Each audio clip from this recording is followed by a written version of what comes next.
I felt the hair rise on my head. One creature was a shaggy mountain of fur, with long arms and crooked legs, but no face and no head at all. The other monster was naked and very skinny, standing on 4 long, skinny legs as if on stilts, and he was looking at me. It was looking at me with familiar eyes, on Arthur's familiar face. On the night of the unfortunate story, the weather turned bad. The sky was covered with impenetrable clouds, and the tops of the pines and the crowns of the trees swayed in a mad dance with the wind. Somewhere to the left, the sky was lit up by the flashes of an approaching thunderstorm. Our truck seemed to be struggling to overcome the pressure of the storm. My partner was tossing and turning restlessly in his sleeping bag behind me, muttering something. I too was uneasy in my soul. An oppressive premonition of something unpleasant was scraping my insides with icy claws. The first large drops of rain hit the glass just after midnight. Then the heavens opened and the water apocalypse began. Visibility instantly dropped to a few meters. Only frequent flashes of lightning allowed to see something ahead. The wipers could not cope with the streams of water on the glass. The cabin shook incessantly from the thunder blows. I kept to the road almost by feel, or as we used to say jokingly in such a situation, I followed the instruments. My speed was almost like that of a turtle. The navigator began to glitch and our mark from the screen disappeared or appeared at the other end of the map. The route was reorganized every 2 or 3 seconds, and the map itself was changing all the time, and then it disappeared altogether. And there was no need to stop and wait out the storm on the side of the road, but I was like an obsessed man, clutching the steering wheel with sweaty hands and leaning against the windshield, looking for a way. I had no idea where we were, but I was sure that any minute there would be at least some island of civilization where we could spend the night. Gravel rustled under my wheels. Where had I gone? Flashes of lightning illuminated the narrow dirt road in front of us, which was bubbling with large streams and puddles under the torrential downpour. Our car moved like a steamship through these raging waters, driving the wave in front of us between the rows of tall pine trees on either side, which in the darkness looked more like impregnable battlements. Suddenly, another flash of lightning illuminated ahead. In the gaps between the downpour, a stone humpbacked bridge spanning the swollen muddy creek. I slowed down to look. Should I risk it or not? Would this structure support the weight of a truck? It seemed that the cargo was not so heavy this time, mostly textiles, so I could try. Cautiously I began to drive onto the bridge, ready to hit the brakes at any moment. Front wheels on the crossing, then the rear wheels. Everything seems to be oak. The bridge held. A sudden flash of lightning illuminated a lone sprawling oak tree with bare branches. On one of them, stretching over the road itself, dangled a hangman. My hair stood on end at the sight. In those few moments of bright light, it seemed to me as if the man were dancing like an epileptic on the rope. A black tongue was hanging out of his mouth. His bulging eyes were fixed upon me, and a look of gloating glee was fixed upon his blue face. The clothes of the dangling man, as far as I could see, were strange, something like a dirty cassock or a long shirt. I slammed on the brakes, my mind racing with thoughts, one on top of the other. Get out. Help the man. Call the police and an ambulance. But then the next flash again illuminated the old oak tree and the branch above the road, and on it, empty. No man, no noose, as if it were a phantom, a hallucination. Behind me, my partner, Arthur, grunted and grunted. He peeked his head out from behind the curtain that blocked off the sleeping compartment. What happened? Did you yell? Me? Did I? Wow, I didn't even notice it. I just dreamed something. I guess I'm tired. Why? You didn't get woken up by a thunderstorm, and you jumped up like a scalded man when I shouted at you. What storm? Arthur looked out of the window. And indeed, I saw that the downpour had subsided to just heavy rain, and the thunderstorm, grumbling, had rolled away somewhere to the right horizon, lighting up the tops of the spruce trees on the edge of the road. I think I got lost in the storm, took a wrong turn. Arthur wiped his eyes and looked around again. It's a forest. What does the navigator say? Nothing. I nodded at the device, where the whole screen read "No communication with satellite." Did it freeze? Have you tried rebooting? Try it yourself, and I'll pour coffee and slowly drive forward. Maybe we'll meet some village. I started moving, looking carefully into the darkness ahead. The road, slippery with mud, looped between pine trees, glistened with puddles. The rain was finally over. Arthur was the first to see the lights of the village, and he pointed his finger at them. Drive that way, we'll spend the night on the outskirts, and in the morning, we'll ask where we are and how to get back to the highway. Dawn illuminated a large group of long log cabins surrounded by a fog-shrouded forest. Slanting rays of sunlight illuminated the thatched roofs and smoky stoves. It's a strange village, Arthur summarized. No cars in sight, no electricity poles or wires. Are they old believers? Here? I stretched out doubtfully, looking around at the houses as if they had come from a history book, and the inhabitants who began to appear in the same old clothes, and even in laptops. Nobody paid much attention to us. Everyone went about their business. Cutting grass in the meadow, cutting firewood, feeding the cattle, carrying water. Well, let's go and ask around. Clapped me on the shoulder, Arthur. We jumped out of the cabin, approached the nearest bunch of young guys who were harnessing a cart. Godspeed. Guys, we're a little lost here. Can you show us the way to the highway?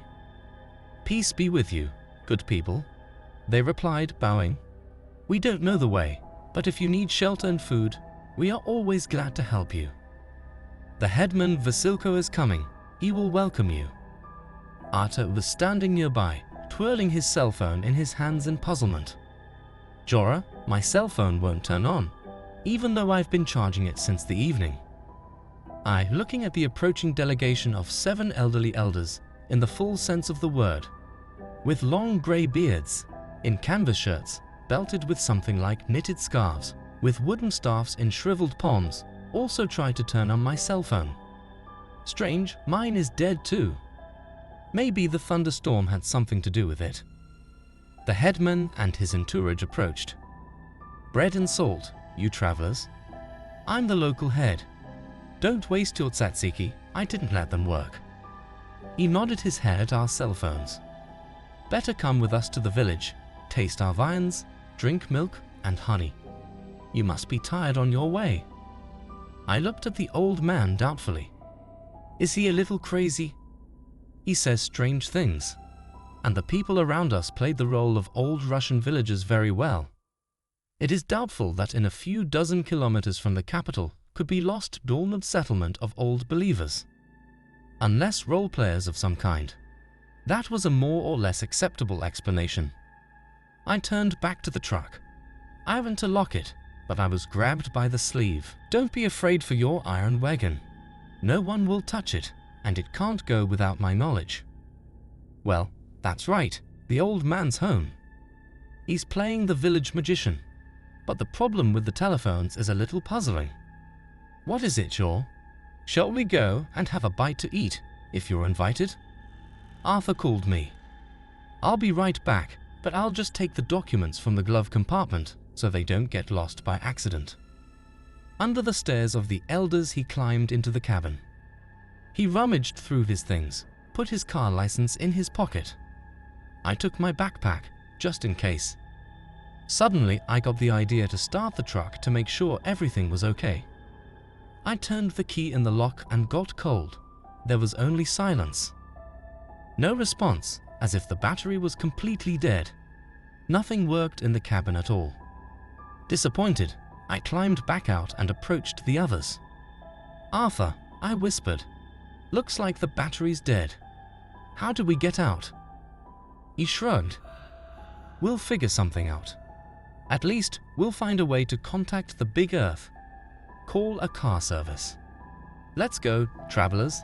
Let's eat and talk in my hut. The whole delegation left. At last, I turned back to the truck, and the hair on the back of my neck stirred. On a nearby forest edge in the fog, I saw the movement of some shadows, strange, disproportionate. ominous shadows that looked neither like people nor animals. And they disappeared just as they had appeared, vanished into the grey mist. A persistent feeling of someone else's gaze, like a sticky spider's web, followed me all the way. We walked in silence, and it gave me a chance to look at the locals. There was something strange about the people around me, something wrong. I looked more closely, and indeed, many of them had various physical abnormalities and deformities. There went a young girl who had big teeth peeking out from under her hair lip. There was a boy, strangely skewed in the shoulders and without one ear. And so it was with many of the people we met, as if the village were not a village, but a gathering of invalids and freaks. Even our guide, the headman, had an extra finger on his hand, actively waving his staff, 2 little fingers fused together. And there were no children to be seen or heard anywhere. And not only children, but also middle-aged people were absent, only young and old people. And it was very strange.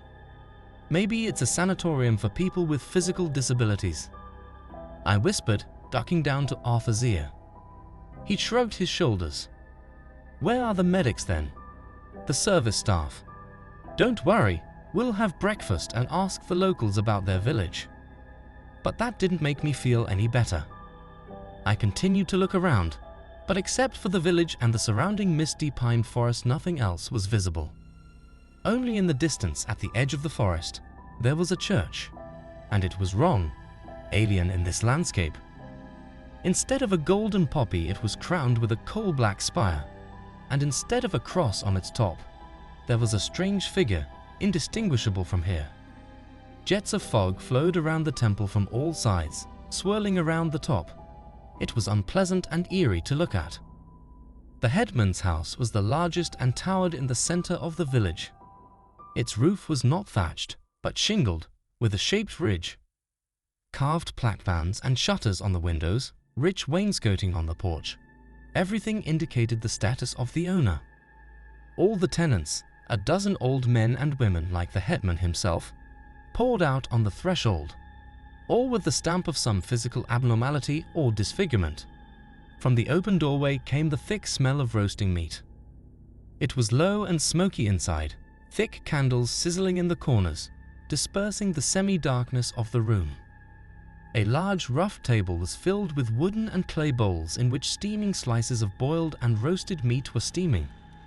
There was chicken, beef and pork, as well as various vegetables, pickles, and hot loaves of rye bread. I liked it less and less. Some heavy feeling of foreboding was lodged somewhere deep and would not let me relax. The host sat around the table on wooden benches and looked at the guests expectantly. Help yourselves, guests, the table is full, but your stomachs are empty. Arthur sat down first and immediately began to spoon out pieces of boiled meat with some herbs. The elders and old women sitting around him almost looked into his mouth, holding their breath, and it made me not want to eat at all. But my partner was eating one dish after another, so that my ears were ringing. The old men's faces were filled with glee. "Why aren't you eating, Falcon?" mumbled in my ear. I looked and recoiled. A one-eyed old woman with large warts all over her face was holding out to me in her shaking hand a large bowl of fried chicken and a slice of bread. "I'm full, thank you," I squeezed out a reply. A flicker of displeasure flashed in the old woman's only eye. "Do you disdain our food?" "I'm not squeamish, Granny. I don't eat in the morning." And for some reason added, "Religion doesn't allow it." The smile disappeared from the old woman's face. Her hand trembled more. "Carol," the headman called her, "don't bother the guest. Let him get used to it, and then he will eat." They ate in silence for a while, and, as I noticed, the hosts didn't eat much, which only strengthened my suspicions. But I could not understand what they were about. They don't want to poison us. That's ridiculous. What's the name of your village? How long has it been here? I finally decided to ask. Arthur didn't react, continuing to eat his food. I think it was the 4th big bowl. He was not averse to a good meal. for which he was jokingly nicknamed Chubby, but he couldn't eat so much. Where could he fit it all in? Our village is called Unveiled. It's been here for 3 centuries. Of course, I was skeptical of his words. It can't be that in such a densely populated region of the country such a remote settlement was lost. And the road leads here. I drove over the bridge myself. What kind of a name is that? Unveiled? I've never heard such a name. What are you? Some kind of old believers or role players? I'm not sure about the latter, given the age of the people around me. But my interlocutor didn't even turn a deaf ear and answered with the same friendly smile. We live here. As long as I remember, we live here. And our grandfathers lived here. Help yourself. See how your friend likes our food. And I see that they are all smiling, friendly, but there is something in their eyes. Predatory or something.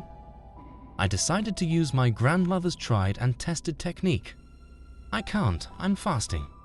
I can only have my own, what I took on the road. I see they nod, they understand, but there's a bad light in their eyes. Tell me better how to get to the big road. We're in a hurry. There's no way out of here. This is the land of the Guardian, and no one can go back. Let's finish our meal. Let's get to work. We're all going to church for the rite at Vespers. I sat stunned as everyone rose, including Arthur. He had a detached look on his face, sweaty and greasy. He followed everyone out. Arthur, where are you going? I caught him by the elbow. We got to go. We're on a deadline. He looked at me with a sort of dazed look in his eyes. What's the hurry? It's nice here. Let's stay here for a while, and turned his back and went outside after them. Shit, what's going on here? What is this, some kind of cult? What are they putting in our food? Probably some kind of drug. But they were eating the same thing Arthur was eating. The same bowls. My mind's a mess and I'm in a silent panic. I looked back at the old woman who was clearing the table and she reacted immediately. Why don't you have something to eat, Arcana? I didn't answer anything, resolutely stood up and went outside. I looked for my partner. He stood in the distance and listened to a solid old man with a thick beard. The old man was gesticulating vigorously, and my companion was nodding his head obediently. I went toward them. Arthur, stop fooling around. Come on, we have to get to work on the truck. He just looked at me blankly. Jorah, I can't. I've got a lot to do. Like a somnambulist, I turned to the bearded old man. He looked at me with disapproval and took my friend into the yard. I watched my partner chopping wood, helping to knit sheaves and spinning the millstones of the hand mill for an hour. Sweat was pouring off him, though it was not so hot. The sun was hidden behind the grey veil that covered the sky, giving away its location only by a vague spot of light. I was depressed and confused, and I was also killed by the fact that every person I met and crossed considered it his duty to invite me to this house for a meal. I spit on this circus of absurdity and headed for the truck. I'll wait in the cab. I need to think over everything that happened and make a plan of action. Vitya should be saved anyway. On the way to the truck, I declined several more invitations. Strange, why don't you see any middle-aged people? Once again, there was a persistent feeling of staring. It seemed that on the edge of the forest, some broken figures were standing in the fog and watching me carefully. Continued in Part 2.